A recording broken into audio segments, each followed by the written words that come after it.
In 1970, a normal house in America cost around 3 times the average yearly salary.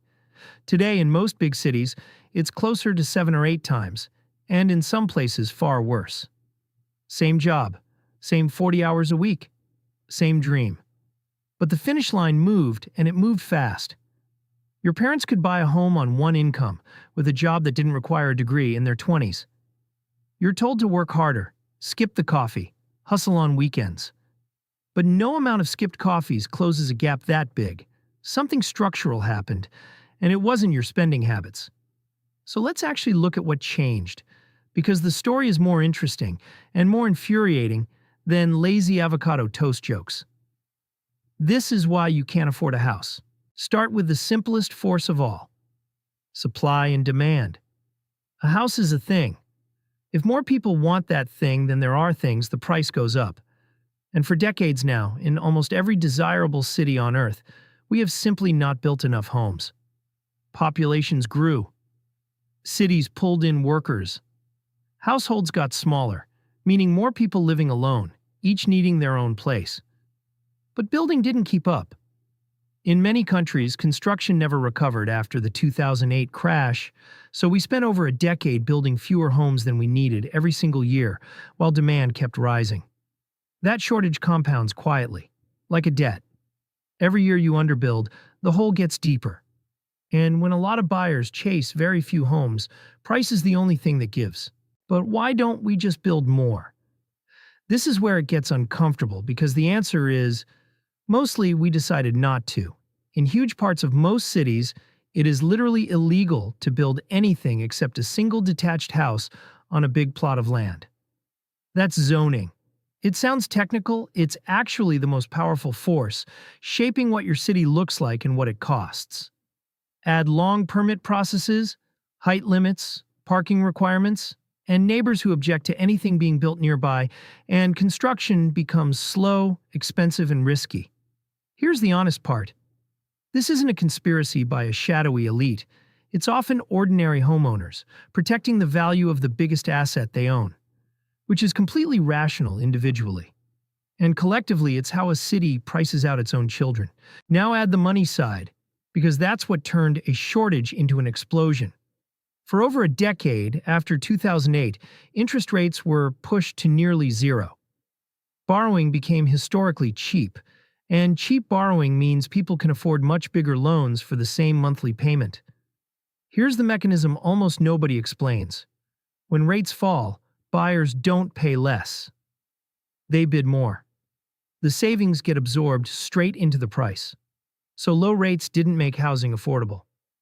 They inflated it, and all that cheap money also went looking for somewhere safe to park, and it found houses, investment funds, landlords, and ordinary people buying second and third properties all started competing for the same limited homes, not to live in them, but to own them. Which brings us to the part that changes how you see the whole thing.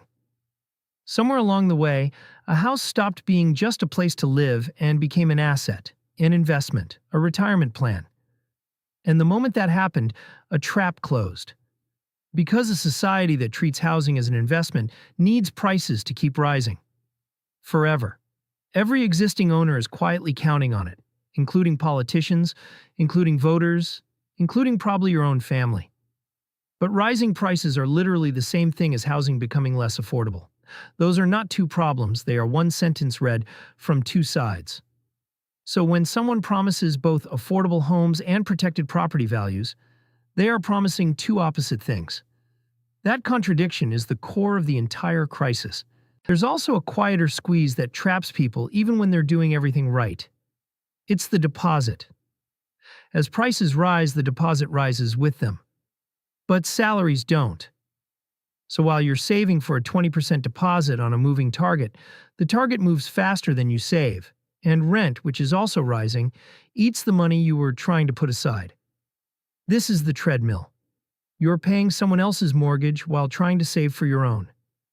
And it hits hardest the people without family help, which is why a quiet divide has opened between those whose parents can hand over a deposit and those whose can't. It isn't really about salary anymore. It's about whether you inherited access. And before anyone says this is just an American problem, It really isn't. The same squeeze shows up almost everywhere, with local flavors. In the United Kingdom, decades of underbuilding and a restrictive planning system have pushed prices in London and the South to levels that swallow most of a salary. Canada and Australia have some of the most expensive housing on Earth relative to income, driven by fast population growth meeting slow construction.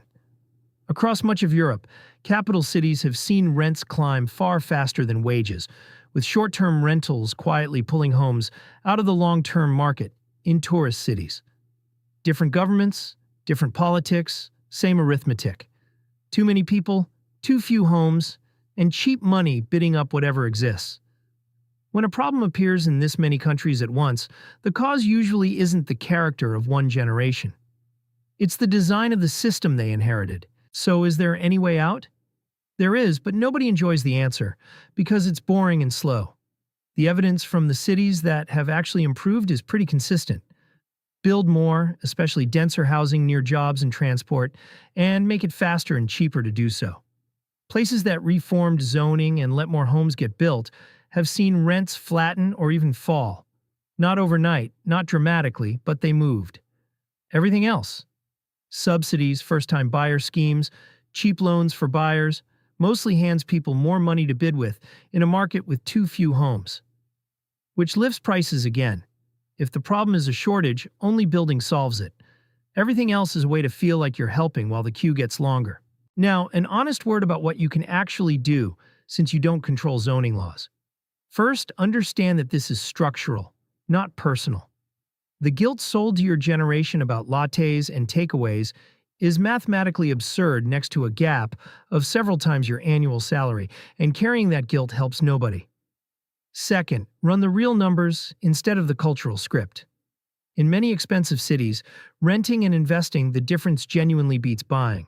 Once you count interest, maintenance, taxes, and fees, buying isn't automatically winning, and renting isn't automatically wasting.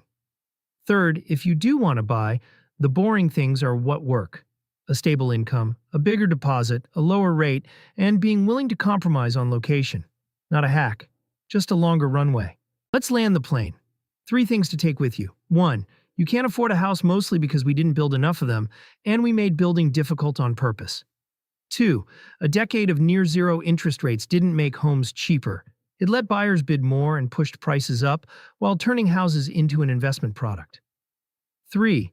The crisis is a contradiction we haven't resolved, because we want housing to be both a good investment and affordable, and it cannot be both. So the next time someone tells you your generation just doesn't work hard enough, you'll know the actual arithmetic. If this made the whole thing click, subscribe.